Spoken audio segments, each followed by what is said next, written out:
니콜라 관련 투자 의견입니다. 오늘은 전기차 시장에서 니콜라가 정말로 매력적인 업체인지에 대해서 알아보자. 1. 니콜라 주식은 아직 완성된 생산 설비를 갖추지 못한 회사치고는 너무 비싸다. 니콜라 주가가 전기차 시장에서 급등했었다. 현재 다른 전기차 경쟁자들이 합류할 여지는 있지만 지금은 니콜라 주식이 경쟁자보다 앞서 있는 것 같다. 이 회사는 인상적인 유망한 멋진 자동차 몇 대를 선보였으며 공장도 착공했다. 하지만 니콜라는 아직 어떤 차량도 생산하지 않는다는 것을 잊지 말자. 그럼에도 불구하고 이 회사는 시가총액 158억 달러로 평가받고 있으며 주가가 고점 대비 약 50% 하락했다는 점을 염두에 두어야 한다. 이것은 니콜라가 유망하다는 것을 보여주는 반면 오늘날의 주식 가격은 현재 상황에서 너무 비싸다는 의미이다.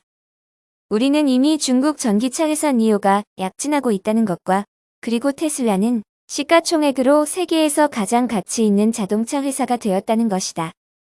그러나 니콜라 역시 독일에서 이미 생산 중인 EV 트럭이 있다.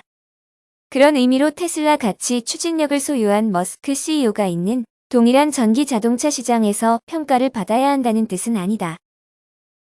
2. 전기차 플레이어로서의 성장통. 전기차 경쟁 및 평가에 대한 이야기는 전혀 새로운 것이 아니다. 특히 오래된 독자들 중 몇몇에게는 더욱 그렇다. 나는 테슬라를 아주 오랫동안 좋아했지만 그동안 성장통을 겪지 않았다고 주장하는 것은 어리석은 일일 것이다. 일론 머스크 CEO는 에너지 넘치는 리더지만 자신의 입 때문에 테슬라를 뜨거운 물에 빠뜨릴 때가 몇 번 있었다.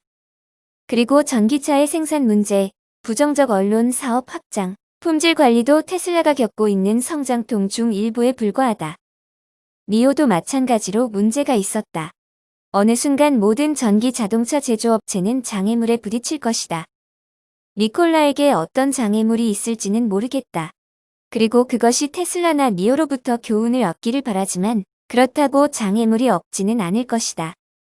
그럼에도 불구하고 니콜라가 반드시 실패하게 되는 것은 아니지만 158억 달러의 시가총액이 아직 생산 설비조차 갖추지 못한 회사치고는 조금 높다는 것이다. 한때 니콜라는 포드를 시가총액에서 앞섰다. 이 사실은 나를 또 다른 관점으로 이끌어 주었는데 니콜라가 생산에 들어갈 때쯤에는 전기 자동차로 변화를 시도하는 전통적인 자동차 회사들과 큰 경쟁에 직면할 수 있다는 것이다. 테슬라의 사이버 트럭이 많은 관심을 끌었지만 테슬라의 디자인은 모두를 만족시킬 만한 것은 아니었다. 니콜라의 버드저 픽업은 보기 좋은 디자인을 가진 트럭이다. 하지만 고객들이 과연 포드의 전기차 F 시리즈 픽업 트럭보다 니콜라나 테슬라의 픽업 트럭을 선택할 것인가? 나는 지금은 모르기 때문에 말할 수 없다. 하지만 내가 말할 수 있는 것은 니콜라가 시장에 진입할 때 테슬라가 수년 전 시장에 진출했을 때보다 전기차 시장에 더 많은 경쟁이 있을 것이 분명하다는 것이다. 더군다나 테슬라는 과거 기본적으로 전기차 충전 인프라를 구축했으며 그 충전소를 구축하는데 가격이 저렴하지는 않았다는 것이다. 3. 지금 니콜라 주식의 스탠스. 앞으로 전기차 회사들은 그들만의 몫의 문제에 직면할 것이다. 나는 확실히 니콜라가 실패하거나 트럭이 견고해 보이지 않는다고 말하는 것은 아니다. 지금 의견은 가치관에 대한 논쟁일 뿐이다. 드래프트 킹스와 같은 다른 SPAC 플레이어가 믿을 수 없을 정도로 좋은 성적을 거두었으며 전기차 주식들이 강한 모멘텀으로 주가 상승 탄력을 받았다.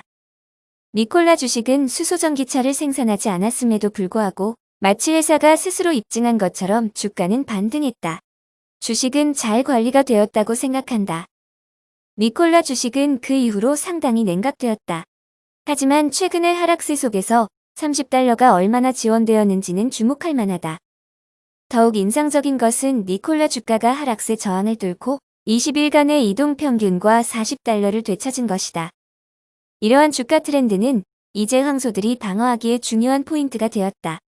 그 아래로는 특히 40달러와 20일간의 이동 평균이 30달러 수준을 다시 작동하게 될 것이다. 그리고 다음 임무는 황소가 50일 이동 평균을 되찾은 뒤 55달러를 회복할 수 있느냐가 단기적인 중요 포인트이다. 보잉 관련 투자 의견입니다. 보잉에게는 힘든 한 해였다. 보잉 주식은 3월 셋째 주에 코로나에 대한 우려가 커지면서 가치의 60% 이상을 잃었다. 일부 회복 기미를 보이기도 했지만 현재까지 45% 하락세를 유지하고 있다. 보잉은 코로나 이전에 2019년 3월까지 두 건의 치명적인 사고인 737 맥스 항공기가 추락하는 등 우려의 목소리가 높았다. 유명한 산업주가 이렇게 빠르게 하락하는 것은 드문 일로 보잉사는 가치 투자자들에게 유혹적인 목표 가격을 제시하게 된다. 하지만 그 회사가 아직도 해결해야 할 현실적인 문제들이 있다. 투자자들이 지금 당장 보잉사에 투자하기 전에 고려해야 할 세 가지 사항이 있다. 1. 장사는 안정적이지만 건전하지는 않다. 보잉사는 올해 초 250억 달러의 신규 부채를 조달해 생존 가능성에 대한 투자자들의 우려를 완화시켰다.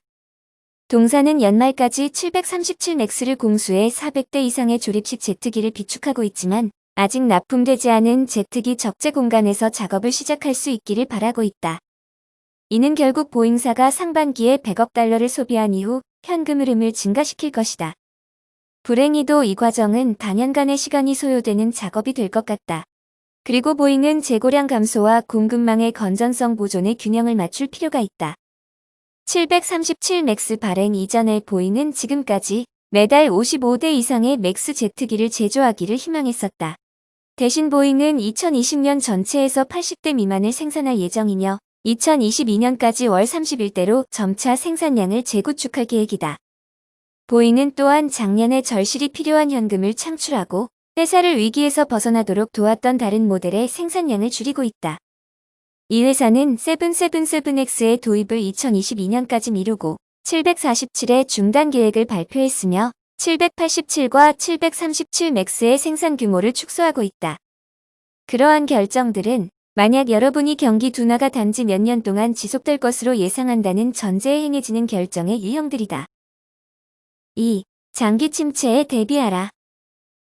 상업용 항공우주 산업은 2020년에 들어서면서 큰 침체 없이 상승 사이클을 거치는 호조를 보였다. 그것은 전형적인 호황 부활의 사업에서 보통 때보다 훨씬 더 긴 시간이다. 코로나 이전에도 보잉사의 777과 787 드림라이너와 같은 대형 항공기의 수요가 둔화되기 시작했다고 우려하는 이유가 있었다.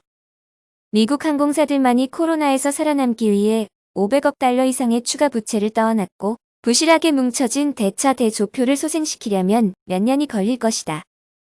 항공사들이 적어도 2022년까지 교통량이 예년 수준을 훨씬 밑돌 것으로 예상함에 따라 우리가 실제 비행대 규모의 성장을 보게 되는 것은 10년 중 하반기가 될 수 있다. 대체 항공기에 대한 수요는 있겠지만 석유 가격이 안정적이고 낮은 상태에서 상대적으로 오래된 유료 항공기를 교체할 절박한 필요는 없다. 보잉은 미래 수요를 견인하기 위해 신흥시장에 기대를 걸었지만 세계적인 대유행의 특성상 세계 시장 전체가 영향을 받았다. 미중 간 긴장이 고조되면서 추가 리스크가 더해져 보잉 영업팀이 앞으로 진짜 도전장을 내밀고 있다. 3. 방어로는 시간을 절약할 수 없다. 보잉은 많은 협력업체와 달리 상업적 침체기에 뒤로 물러설 대형 방산업을 갖고 있다. 지난 10년 동안 방위산업은 보잉에서 제2의 역할을 해왔다. 그것은 또한 지난 몇 년 동안 정부 관리들로부터 비판의 대상이 되어왔다. 그러나 보잉사의 방위사업은 지난 2년간 여러 핵심 계약을 따내며 승승장구하고 있다. 또한 캐나다에 신형 전투기를 공급하기 위해 120억 달러의 상금을 노리고 있다. 항공기리스는 새로운 시장이라서 대부분 그들은 초창기에 있으며 코로나와 관련된 문제들을 상쇄할 주요 수익 동력이 될 만큼 충분히 성숙하지 못하다. 방위산업은 보잉의 장기 관점에서 케이스 파트가 중요한 부분이다.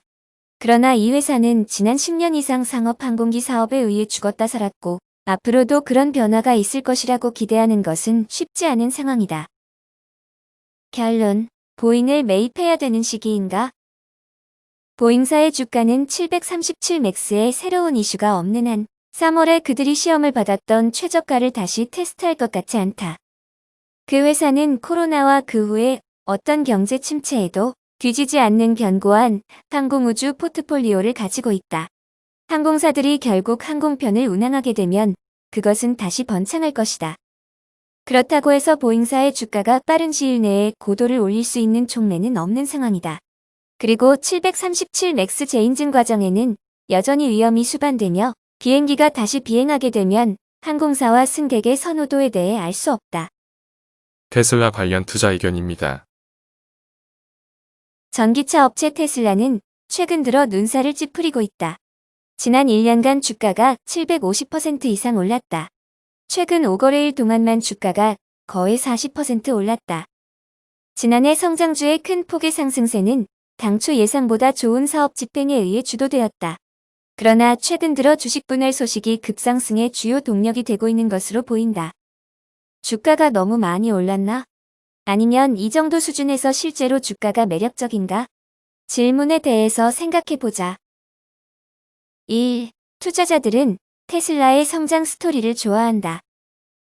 투자자들이 지난 1년간 테슬라의 최근 사업 실적에 대해 주식을 사들임으로써 박수를 보는 것은 놀라운 일이 아니다. 그 회사는 정기적으로 차량 납품 목표와 생산 이정표에서 많은 계획들을 최대한 달성하고자 노력하는 것으로 알려졌다. 예를 들어 작년에 테슬라는 상하이의 새로운 공장에서 1년도 안 되어 착공해서 차량 생산을 시작했다. 올해 그 자동차 회사는 예정보다 약 6개월 일찍 모델 Y를 납품하기 시작했다. 최근에 테슬라는 모델 Y가 1분기 생산에서 긍정적인 총 이윤을 달성했다고 말했다. 한편 이 회사의 모델 3는 세계 최대 자동차 시장인 중국에서 가장 많이 팔린 차량이 됐다. 테슬라는 올해 초 미국과 중국의 공장 폐쇄를 견디어냈음에도 불구하고 2020년 50만 대 납품을 위한 코로나 전 목표를 재차 강조했다. 만약 그 자동차 회사가 이것을 달성한다면 2020년의 배송은 전년 대비 36% 증가할 것이다. 끝으로 테슬라는 앞으로 대규모 어드레스 가능한 시장에 대한 기대로 투자자들은 벌써부터 들썩일 것으로 보인다. 국제에너지기구 추산에 따르면 2019년 전 세계 전기차 총 판매량은 약 200만 대로 한 해 동안 전 세계 자동차 판매량의 2.6%에 불과했다. 2. 가치평가사항. 테슬라의 강력한 자동차 판매 모멘텀과 엄청난 성장 기회에도 불구하고 테슬라의 현재 주가가 겉으로 보이는 것보다 덜 매력적이게 만드는 한 가지 주요 요인이 있다. 750% 이상의 상승률을 보인 후 회사에 대한 장밋빛 전망으로 인하여 주식의 가치 평가는 늘어나게 되었다. 1888달러 안팎의 주식을 거래하는 이 주식의 시가총액은 3520억 달러다. 하지만 테슬라의 12개월 잉여 현금 흐름은 8억 달러에 불과하다. 이와 같은 프리미엄으로 투자자들은 본질적으로 10년 이상 동안 매년 평균 20%에서 35%의 수익성 증가와 상당한 수익성 개선으로 가격을 책정해왔다. 다시 말해 테슬라 주식은 이제 실질적인 매출을 기반으로 한 가격이 책정될 수도 있다. 물론 기반 사업이 이렇게 높은 기대치를 넘어서는 것은 언제나 가능한 일이고 따라서 현재의 주가가 나중에 보면 좋게 보일 수도 있다. 그러나 투자자들은 최근 주식의 상승세가 불과 몇 달 전보다도 주식의 매력을 현저히 떨어뜨렸다는 사실을 명심해야 한다. 향후 5대1로 나눠질 주식 분할이 현재로서는 회사에 더 많은 관심을 가져왔을 수 있지만 투자자들은 투자를 할 때 항상 가치 평가를 염두에 두어야 한다. 시장이 언제 테슬라 주식의 가격을 좀 더 합리적으로 결정할지는 알 수 없다. 그리고 만약 그날이 온다면 테슬라의 투자자들이 테슬라의 잉여 현금 흐름에 대해 다시는 그렇게 유의미한 프리미엄을 지불하지 않을 가능성이 있으며 궁극적으로 이러한 수준에서 장기 투자 수익률을 억제할 수 있다는 것이다.